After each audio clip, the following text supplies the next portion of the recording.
जय हिंद, नमस्कार। अग्निवीर सेना भर्ती 2025 का नोटिफिकेशन अब किसी भी दिन जारी हो सकता है। इसको लेकर सेना भर्ती कार्यालयों की ओर से लगभग सभी तैयारियां पूरी कर ली गई हैं। ऑनलाइन आवेदन को लेकर ट्रायल आदि किए जाने की बातें भी सामने आई हैं और जैसे ही इसको लेकर फाइनल तैयारी कर ली जाएगी तो फिर दोस्तों इसके बाद नोटिफिकेशन भी जारी कर दिया जाएगा। यानी अब आपको इसके लिए बहुत ज्यादा इंतजार नहीं करना होगा। लेकिन दोस्तों नोटिफिकेशन जारी होने से पहले आपको ये 5 बातें जरूर से याद रखनी है, क्योंकि दोस्तों अगर आपने ऐसी कुछ भी गलती कर दी तो दोस्तों भर्ती के दौरान आपको बड़ी दिक्कत का सामना करना पड़ सकता है। तो दोस्तों आखिर क्या है वो 5 बातें जो आपको हर हाल में याद रखनी है, ताकि ऑनलाइन आवेदन करते समय या फिर आवेदन के बाद भर्ती प्रक्रिया के दौरान आपको किसी प्रकार की समस्या का सामना ना करना पड़े। तो चलिए दोस्तों एक एक कर जानते हैं इन सभी बातों को। नंबर 1, देखिए सबसे पहले आप यह सुनिश्चित करें, खासकर वो युवा जो पहली बार ऑनलाइन आवेदन करेंगे, तो देखिए नोटिफिकेशन जारी होने के बाद आपको आवेदन करने के लिए जल्दबाजी बिल्कुल नहीं करनी है। अगर आपने ज्वाइन इंडियन आर्मी साइट पर अपनी प्रोफाइल बना ली है, अपना अकाउंट बना लिया है तो ठीक है, नहीं बनाया है तो आप बना लीजिए। लेकिन ध्यान रहे प्रोफाइल बनाते समय आपको सभी जानकारी एकदम सही भरनी है। कहीं पर भी आपको किसी तरह की कोई गलती बिल्कुल नहीं करनी है। अगर आपको लगता है कि यह काम आप खुद से नहीं कर सकते हैं तो फिर आप किसी मित्र वाले से यह काम करा सकते हैं, उसकी मदद ले सकते हैं।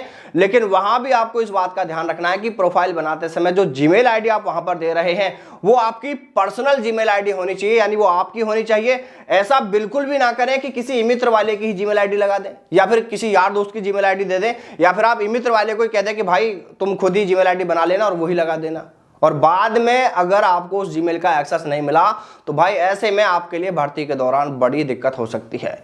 इसलिए ऐसा बिल्कुल ना करें। जीमेल आईडी आपको खुद की ही देनी होगी और वो जीमेल आईडी चालू होनी चाहिए। आपको उसके यूजर नंबर पासवर्ड भी संभाल कर रखने हैं, यानी पूरी तरह से उस जीमेल का एक्सेस आपके पास में होना चाहिए। और हाँ, मोबाइल नंबर भी आपको अपना ही देना है, किसी और का बिल्कुल भी नहीं देना है, क्योंकि इस प्रक्रिया के दौरान जो भी OTP आदि आएंगे वो आपके उसी नंबर पर और उसी जीमेल आईडी पर आएंगे। इसलिए इस बात का बहुत अच्छे से ध्यान रखना है कि जीमेल आईडी और मोबाइल नंबर आपके ही होने चाहिए। नंबर 2, देखिए प्रोफाइल बनाने से पहले आप यह चेक कर लें कि जो नाम आपके आधार कार्ड में है वही सेम नेम आपके एजुकेशन सर्टिफिकेट में होना चाहिए। उदाहरण के लिए आप इसे ऐसे देख लें कि मान लीजिए किसी अभ्यर्थी की 10वीं की मार्कशीट में नाम है रामपाल RAMPAL, लेकिन उसके आधार कार्ड में नाम है RAAMPAL, या राम और पाल के बीच में स्पेस है, या RAMAPAL है। यानी अगर छोटा मोटा भी मिसमैच है तो भी आपको पहले उसे सही कराना होगा, यानी आपको अपने आधार कार्ड में वो करेक्शन कराना होगा। जो नाम आपके मार्कशीट में है वही सेम नेम आपके आधार कार्ड में भी होना चाहिए। तो आप आवेदन करने से पहले इस काम को जरूर करा लें। नंबर 3, देखिए भर्ती नोटिफिकेशन जारी होने के साथ ही दलाल भी पूरी तरह सक्रिय हो जाएंगे। वो आपको बड़ी बातें बताकर, सेना के किसी अधिकारी का फोटो वीडियो दिखाकर, उसे वीडियो कॉल पर बात कराकर या किसी बड़े अधिकारी से अपनी बहुत अच्छी जान पहचान बताकर वो आपको सेना में भर्ती कराने के नाम पर आपसे लाखों रुपए की ठगी करेंगे। इतना ही नहीं, वो आपका विश्वास जीतने के लिए आपको कहेंगे कि आपको पहले 1 रुपया भी नहीं देना है, काम होने पर ही आपका पैसा लगेगा, कागज भी आपके जमा नहीं करेंगे।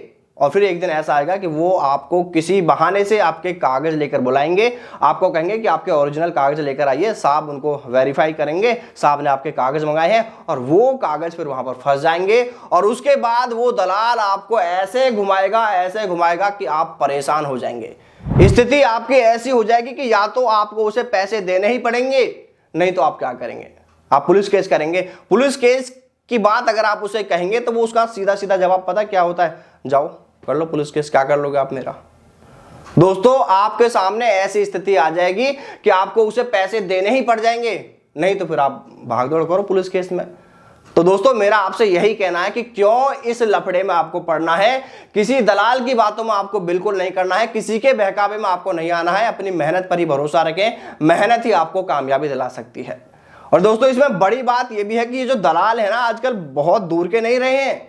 ये दलाल क्या करते हैं कि आप ही के किसी आसपास के लोगों को पकड़ेंगे, फिर उस यार दोस्त रिश्तेदार के जरिए वो आपको अपना शिकार बनाएंगे, उनके थ्रू वो दलाल अपने पास में बुलाएगा और इसी तरह से करके आपको अपना शिकार बनाएगा और आपके साथ में फिर ठगी हो जाएगी। इसलिए इस बात का आपको बहुत ध्यान रखना है कि किसी के भी बहकावे में आपको नहीं आना है। नंबर 4, देखिए, जितने उत्साहित आप नोटिफिकेशन जारी होने को लेकर हैं, ये उत्साह, ये जोश सिर्फ नोटिफिकेशन जारी होने तक या ऑनलाइन आवेदन करने तक ही सीमित ना रह जाए। आपको इसी जोश जुनून के साथ एग्जाम की तैयारी भी करनी होगी, तभी आपका नंबर मेरिट में आ पाएगा। इसलिए पूरा शेड्यूल बनाकर अभी से अपनी अपनी तैयारियों में जी जान से जुट जाएं। कुछ समय के लिए दूसरे सभी कामों को एक बार भूल जाइए। आपकी तैयारी ऐसी होनी चाहिए कि मेरिट कितनी भी ऊपर क्यों ना चली जाए, आपका नंबर फिर भी वहां आना चाहिए। लेकिन दोस्तों, सच तो यह भी है कि सभी का नाम तो मेरिट में नहीं आएगा। तो फिर मेरिट में कौन आएगा? दोस्तों, मेरिट में कौन आएगा या कौन बाहर जाएगा, यह तय करेगी आपकी मेहनत और लगन से की गई आपकी अच्छी तैयारी। अगर आपने ईमानदारी से बहुत अच्छी तैयारी की तो आपका नंबर मेरिट में आएगा, और अगर आपने तैयारी में कहीं पर भी कोई चूक कर दी तो फिर दोस्तों आपके निराशा हाथ लग सकती है। इसलिए एग्जाम की तैयारी आपको बहुत अच्छे से करनी है। नंबर 5 और बेहद इंपॉर्टेंट दोस्तों, अगर आप में से किसी साथी का जीमेल अकाउंट डिलीट हो गया है, आप उसके पासवर्ड या यूजर नेम भूल गए हैं, या ज्वाइन इंडियन आर्मी साइट पर आपका अकाउंट ब्लॉक हो गया है, ऐसी कोई भी समस्या है तो दोस्तों आप हमें इन नंबरों पर व्हाट्सएप जरूर कीजिएगा। हम आपकी हर संभव मदद करेंगे। तो चलिए दोस्तों, फिर मिलते हैं सेना में सेना भर्ती से जुड़ी किसी नई अपडेट के साथ। जय हिंद, जय भारत, वंदे मातरम।